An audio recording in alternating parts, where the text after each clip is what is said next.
Welcome back to today's edition of Breakfast Live, of course, continues here on Times TV, still watching us live from the Baker, and also coming through inside today's edition of Breakfast Live at around 7:30 will be our usual segment of what's in the papers, so be on the lookout to find out some of the leading stories making headlines in today's papers. Here at the Baker, we're joined by Daisy Kambalame, Chief Executive Officer for the Malawi Confederation of Chambers of Commerce and Industry, MCCCI. She's joined us to talk about private sector performance in the first half of 2024. Now, you keep on appearing and disappearing. I'm glad that you have decided to appear again. And welcome. Thank you very much. And I'm hoping that MCCCI is all right. Yeah, well, we're doing okay. It's difficult times. I think as you talk about the private sector, I think the chamber is a reflection of that. So, yeah, good times, but we also know that there are tough times that we're facing. Yeah. But I think what we also live by is knowing that we have no choice but to strive and hustle and try to do the best we can. Congratulations for the fair this year. It was quite phenomenal. I think a lot of people did have fun. Plus the players that participated at this year's trade fair had so much to talk about how it was organized and how successful it also was. Thank you very much. And I think for us, that's one of the issues that we're trying to really put forward. And we look at the deals and the contracts that were struck during the fair. I had one of the participants come to us thanking us and saying, well, I just signed a contract for 1 million kwacha, which they had not done before. So this is one of the small companies that provides shoes, leather shoes. So we're seeing a lot more of those trade agreements happening. So for us, it's encouraging because that's basically what that platform is supposed to do, promote innovation, but also look at opportunities for attracting investment. So we're starting off on a good front. Amazing. We're past the first half of 2024. How best would you describe the performance in the first half of 2024? Well, I think there was a lot of enthusiasm, especially with the extended credit facility that was approved by IMF. We saw just the positive energy and the reinforcement. But I think with that, the more the year has progressed, we've also seen just some of the tough situations, especially looking at inflation and the rates that banks are also offering their credit facilities. That is proving to be quite a challenge because you know that the private sector requires investments and it requires capital to operate.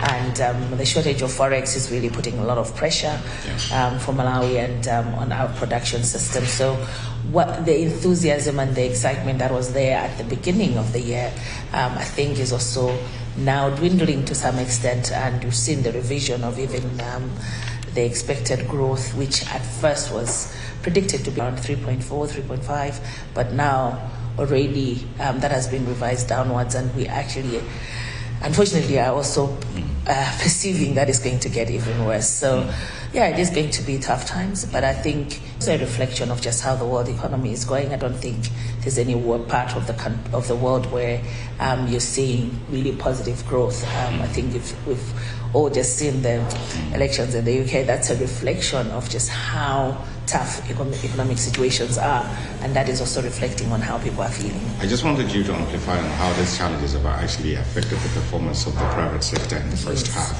How do you think the private sector has actually been affected with these challenges coming in handy? Well, I think the first thing which everyone talks about is the shortage of forex. Yeah. So I think at first the devaluation and the extended credit facility were expected to unlock access to forex. But our survey, because we recently did a survey to just understand how business were feeling and how that has affected them, what we're seeing is that it really hasn't unlocked it as much as people were expecting. Yes, there have been a few that have accessed forex, but what that does is that it limits what private sector can also do. I think the other issue is also the lack of consistency. So if you know that, okay, I will be able to get in 2 months, I can plan my production, I can plan my input supply, but we also know that Malawi is agriculture based, and most of our value addition requires that we import certain equipment or additives that have to go into the production system. So not having access to forex then limits our production and our capacity to produce, which further exacerbates the problem because we're not then able to export as well. But so that in a way is evolving into a really challenging cyclical move, which we really need to sit down and reflect and think about how do we unlock this? How do we actually make sure that we are expanding our production base? The processes that are being put in place, how do we enact them? How do we ensure that is actually resulting in unlocking this capacity to export? In line with expanding the production, there are also initiatives that have been put in the pipeline. I mean, the government for the longest time has been talking about prioritizing 3 key areas: the agriculture sector, the mining, as well as the tourism sector. And we have seen initiatives in these different areas. Do you foresee a turnaround of events perhaps come year-end 2024, with also ideas of perhaps last week I think I was in this conversation with some of our business and economics reporters, and we were talking about the realization of forex because of how the tobacco market has actually also performed. Do you see the turnaround of events? Well, it is possible, but I think for me what I'm seeing is there's a lot more that needs to happen before we actually realize it. So as you're saying, for me, government has done the initiatives. There are initiatives that are being put in place. The Special Economic Zone, for me, was one exciting move that has happened. But that's going to take a while to construct and actually have it operational.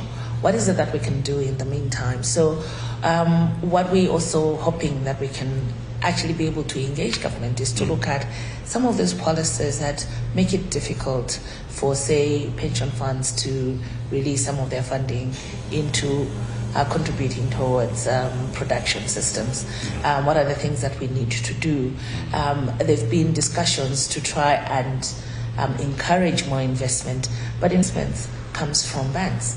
Now, if you look at the limitations that are there, maybe with the actual rate that is being offered, and you're looking at the Malawi economy in itself, can I really go to the bank and produce and still be able to make a trade? So individuals will be deterred. So most people would be deterred into creating that investment. But I'm also thinking that, especially since we're facing hard times, there are possibilities to actually sit with the regulators and with government to actually say what is needed. And for us from the chamber, we've been trying to actually have these roundtable discussions together with Ministry of Trade to look at how do we take advantage of these.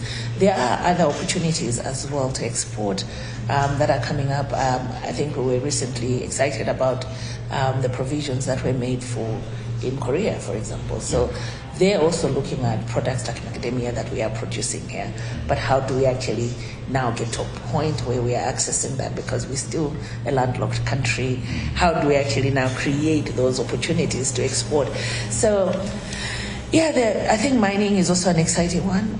Some of the projects that are in the pipeline, if they do come through, I think that will make a huge difference for Malawi. And I think that's one area that would want to try and encourage the players to actually get the mining agreements sorted. Because once that is sorted, that should unlock investments into the country. You see that there are other investments that are also happening. We've seen a couple of even our members investing in energy production, for example. So there are opportunities, but I'm also being a realist and saying it's not going to come easy. There has to be a lot of agreements and waivers that have to actually make it happen. And it's a give and take, and we have to sometimes, swallow a bitter pill to actually get to the better side of the other coin. So I think it's just something that we need to think through and see how we can promote. Now, past the fact that we are looking at the economic breeding zones, as in having banks finance some of these projects for the country to also grow, I think there's been a commitment coming through from the Bankers Association of Malawi. A couple of weeks ago, they talked about trying to support the ATM strategy. Yes. But then also, at the least end possible, we need to talk about how best to control the performance of the macroeconomic environment, where the Reserve Bank has hinted on a prolonged tight monetary policy stance. How does this in any way reflect on private sector operations as well as businesses? Yeah, I think for me, one of the issues with just monetary policy, and also even now managing of public access to that credit to finance operations in the private sector. Now, if most of that money is actually going to finance public debt and look at public resources, that crowds out financing for the private sector. And then that dwindles, continues to shrink where private sector can invest in. And also sometimes if you look at where the investments are also going, and even sometimes how the investments are managed, that projects can actually be used to trigger growth, so there's more money in circulation. But to control inflation, you have to have the tight monetary policy, you have to have that. But what that does is that it also limits your disposable income. So we're in a beautiful place, but can I afford to have a cake and manage to get coffee? But so people have to make decisions on priorities. So that also now continues to shrink where private sector is investing in, because you're also already thinking, would my customers be able to afford this? So as an investor, that's really a tough place to be put in, because you don't want to start compromising on quality because you're thinking this might not be affordable for my investors. So for me, I think those are some of the elements that we have to really think about. How do we balance? How do we get to a point where we're trying to manage inflation and manage the interest rates and all that, but and we don't want to actually get to a point of hyperinflation where there is actually you can't really predict what's going to happen. But how do we also now start to extend the production base? And you've talked about the mining strategy, you've talked about tourism and agriculture. For us, I think the chamber, we're also trying to look at how do we improve innovation? How do we actually now bring in all these elements? Because, eventually everyone has to eat. Agriculture is going to be the basis, but this is something that we already know how to do. But can we bring in innovation? Can we bring in technology? Can we bring in new elements that help us to extend our production base, to really be able to export and generate the forex that we need? So soon we'll be actually hosting the National Agriculture Fair. I hope you'll be there. I hope we get to have a lot of people there. And the invitations. Yes, but basically what we're also trying to do now is to actually look at innovation.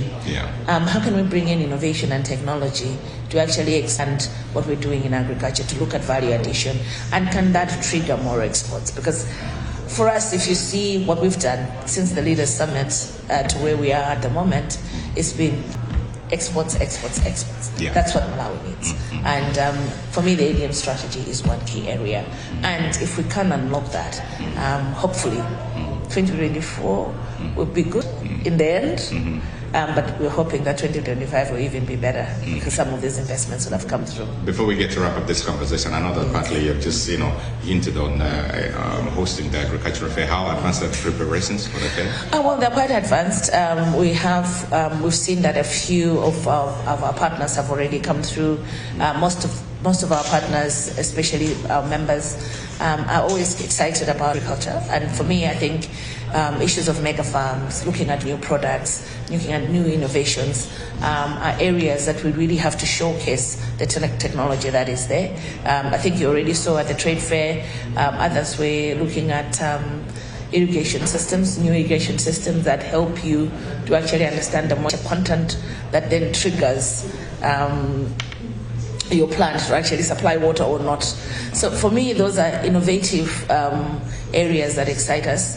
Things that are bringing in technology to improve efficiency, and hopefully that should actually lead to better growth. But I think there are quite a number of issues that would want to promote from Malawi, and especially the fact that our production systems most of the times are actually also looking at how we protect the environment.